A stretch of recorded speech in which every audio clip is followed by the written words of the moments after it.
always been a kind and loving boy who wants to do anything for his friends. But what if Tanjiro had ice breathing?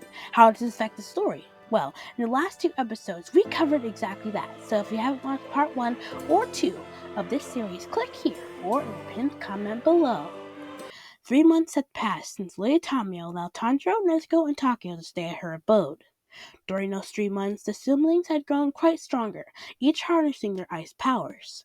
But they were not the only ones who had grown in power. Muzan, over this 3-month period, had raised an army of demons in preparation to destroy the Demon Slayer Corps, and a day had come where he would launch his attack. The Hashiras ran to the forest as burning trees fell down. Gyo made the stone Hashira stop in his tracks. Gyu, Sanemi, you take upper rank 3. Michiro, you can handle upper rank 2. Gyome turned forward, assessing the dangers ahead.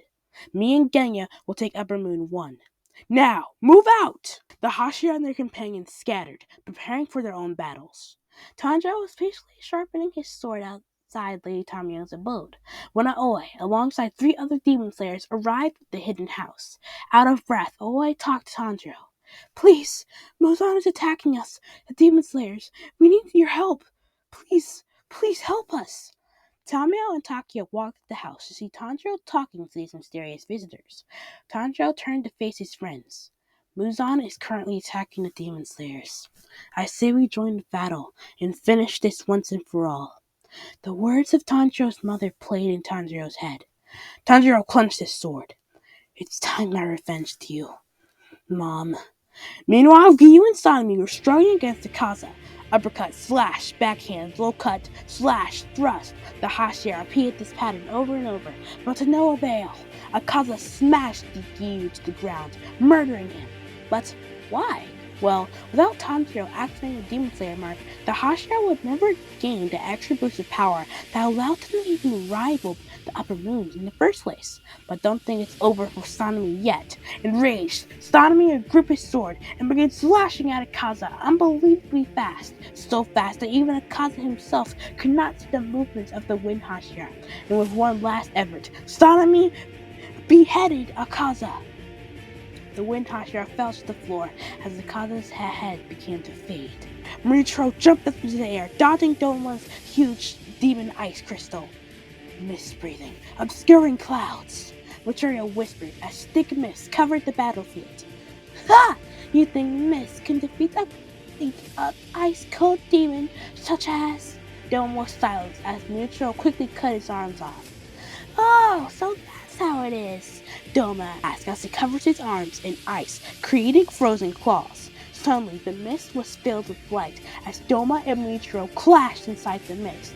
Mist breathing, second form, 8-layered mist. Michiro rapidly unleashed 8 powerful attacks that de-limbed Doma, making him completely immobile. Again, mist breathing, fourth form. Michiro switching from mist breathing form to another mist breathing form using shifted flow. Slash. The young Hashira dashed toward Doma and beheaded him. Michiro, victorious, fell to his knees to collect himself and his breathing. One upper moon, dead! Ah! Gyome fell to the floor, his arm, or rather the remains of it, bleeding furiously. Kugoshibo stood, his eyes blinking as he stared at the stone Hashira. It's over, Hashira. You have fought well. You are indeed a great warrior. Kugoshibo raised his sword to finish off Gyome, but suddenly, right before the swords collided with Gyome's neck, there was a cold breeze in the air, and the sound of metal against metal. And right in front of Gyome stood Tanjiro, who was able to quickly block the upper moon's attack. Ice breathing, third form, frostbite! Tanjiro would stomp his foot, creating a huge ice crystal that freezed Kugoshibo. Fourth form, shatter! Tanjiro would slam his sword against the ice, shattering it, and the upper moon won. Kuku's body would reduce to tiny little pieces, but somehow he was still able to regenerate. But this didn't stop Tanjiro. Nezuko, now! Using her blood demon art, Nezuko smashed the ground, creating a wall that surrounded Kugoshibo and Tanjiro.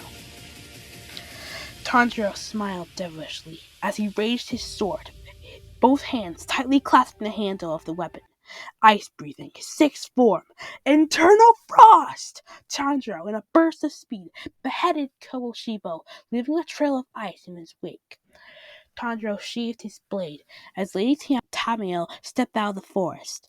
Takeo has gone to assist the rest of the demon slayers. Muzan should be closing in on them now. Tanjiro nodded and turned to face Gyome, who had been gifted a replacement ice arm by Nezuko. Stone Hashia, you're with me. We must go and defeat Muzan. And so the group traveled inside the forest, not knowing that the final battle had already begun. Mitsuri, Open-Eye, Michiro, and Takeo were already fighting Muzan when the group arrived. Tanjiro drew his sword. "This is for everyone you killed!" he yelled at Muzan as he rushed forward, not thinking, and attempted to slash him. But Muzan quickly dodged the attack and countered by turning his arm into a fleshy tentacle, smashing Tanjiro to the ground. Open-Eye sprang forward, using snake breathing to give cover to the recovering Tanjiro. "Everyone!" Lady Tamio yelled. "Muzan has 7 hearts. The only way for us to defeat him is to destroy each one of his arms at the exact same time." Open-Eye dodged one of Muzan's attacks midair and landed next to Tamio. "Then we all have to attack him in the exact spots." With a roar cry, all the demon slayers rushed forward to battle Muzan. Slash, boom, ba-bam, boom, ba-bam, boom, boom. All types of sound effects erupted as the battle continued. Right when an attack to kill Tanjiro was launched, Lady Tamio leaped forward, taking the blow. Lady Tamio! Tanjiro yelled as he kneeled down to help her. Tanjiro's brain was racing. His eyes kept flashing to the day his mother died. That day he promised to never let anyone close to him die again. Tanjiro clenched his sword. He'd lost half his family, and now even his adopted family. Tanjiro opened his eyes as they turned pale as ice. "I won't lose anyone close to me ever again!" Tanjiro bursted forward and kicked Muzan, knocking him to the ground. Muzan quickly recovered and used one of many smashed into the ground to regain his balance, and soon the two warriors clashed, creating giant explosions as their attacks clashed over and over. "Tanjiro!" A soft voice whispered in his ear. Tanjiro opened his eyes. He was back where he was. He was back at his home before anything happened to him. He walked inside his house, and there was his family, all smiling at him. "Go, Tanjiro! We believe in you!" Suddenly, Tanjiro was back in the real world. He smiled, but unlike his other smiles, this was one of true happiness. He took his battle stance, ice breathing, 7th form. A huge dragon halo surrounded Tanjiro. The warmth of ice! The dragon rushed forward and struck Muzan, creating a blinding light. And then, everything was still. Absolutely still. Snow fell as Tanjiro glanced up into the sky. "I did it, everyone. I really did it."